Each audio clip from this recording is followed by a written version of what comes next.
Apabila kalian berbeda pendapat, berselisih paham, maka kembalikanlah masalah itu kepada Allah dan Rasulnya. Kalau dulu di zaman para sahabat jelas ada Rasulullah SAW, di zaman sekarang tidak.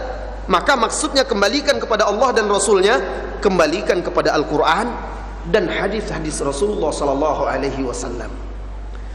Firman Allah Subhanahu wa Ta'ala ini di surat An-Nisa. Di surat An-Nisa. Di ayat sebelumnya juga Allah berfirman, Ya ayyuhalladzina amanu ati'ullaha wa ati'ur rasula wa ulil amri minkum. Sebelumnya, lalu fa in tanaza'tum fi syai'in farudduhu ila Allah war rasul in kuntum tu'minuna billahi wal yawmil akhir. Dzalika khairu wa ahsanu ta'wila. Mari kita pahami ayat ini. Di bagian pertama Allah Subhanahu wa Ta'ala mengajak, memerintahkan orang yang beriman mentaati Allah dan Rasulnya, kemudian mentaati ulil amri, termasuk di sini para ulama.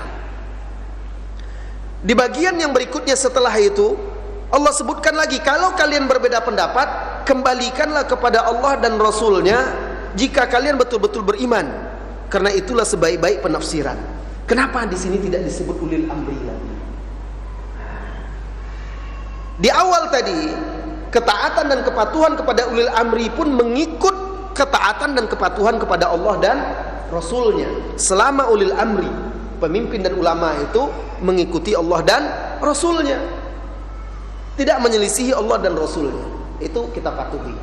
Dalam masalah perbedaan pendapat, ketika terjadi perbedaan pendapat, maka di situ dikatakan oleh Allah, kembalikan kepada Allah dan Rasulnya.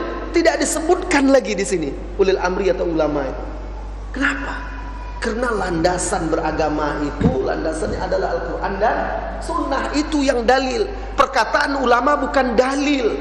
Perkataan ulama itu jalan kita untuk memahami dalil. Tetapi yang dalil, tempat kita merujuk itu adalah Al-Quran dan hadis. Maka yang wajib dipegang teguh itu adalah Al-Quran dan hadis. Adapun perkataan ulama, apabila sejalan dan memiliki dasar-dasar dari Al-Quran dan hadis yang sahih, boleh kita pegang dan kita ikuti. Makanya di situ hanya disebut kembalikan kepada Allah dan Rasulnya. Tidak disebut di situ ulil amri lagi, yang mana di situ termasuk para ulama. Karena dalam perbedaan pendapat yang dilihat adalah dalilnya. Dilihat dalilnya. Ini yang bisa menyatukan kita dan bisa meminimalisir dampak-dampak buruk dari perselisihan.